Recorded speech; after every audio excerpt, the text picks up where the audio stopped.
नमस्कार। क्या भारत जैसे लोकतांत्रिक देश में चुनाव क्या अब झूठ बोलने का कैंपेन मात्र बनकर रह गया है? झूठ बोलो और वोट ले लो, और अगर फिर भी वोट नहीं मिले तो उन्हें पैसे का लालच दो। चुनाव से ठीक कुछ दिन पहले एक योजना आती है जिसमें वोटरों के खाते में सीधे पैसे भेजे जाते हैं। क्या इस पैसे बांटो वोट पाओ के जैसे माहौल में निष्पक्ष चुनाव की उम्मीद की जा सकती है? और अगर इन सबसे भी वोट ना मिले तो सत्ताधारी पार्टी द्वारा जो इनके खिलाफ वोट डालते हैं उनको वोट ही नहीं देने देते, जैसे यूपी के बाई इलेक्शन में हुआ, जहां योगी आदित्यनाथ सरकार ने जो पुलिस है वहाँ की, उसने जो मुस्लिम कैंडिडेट थे उनको वोट देने से रोक दिया और बोला कि आपका तो वोट पहले ही डल चुका है।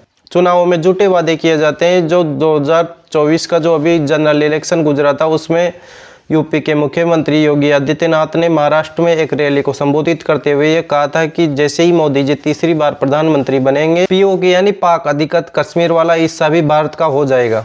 आप देखना, चुनाव के बाद मोदी जी को तीसरी बार प्रधानमंत्री बनने दीजिए।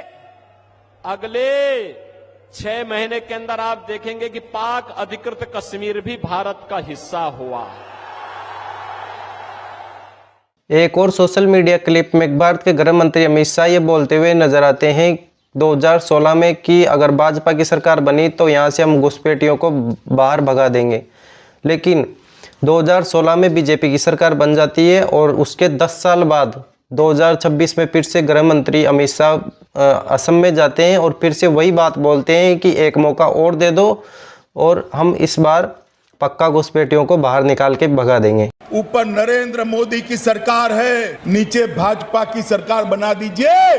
घुसपैठिए तो दूर, परिंदा भी सीमा के इस पार पैर नहीं मार पाएगा। ऐसे सीमाओं को सील कर देंगे। एक मैंडेट और दे दो, पूरे आसाम को हम घुसपैठिए के कब्जे से छुटाएंगे।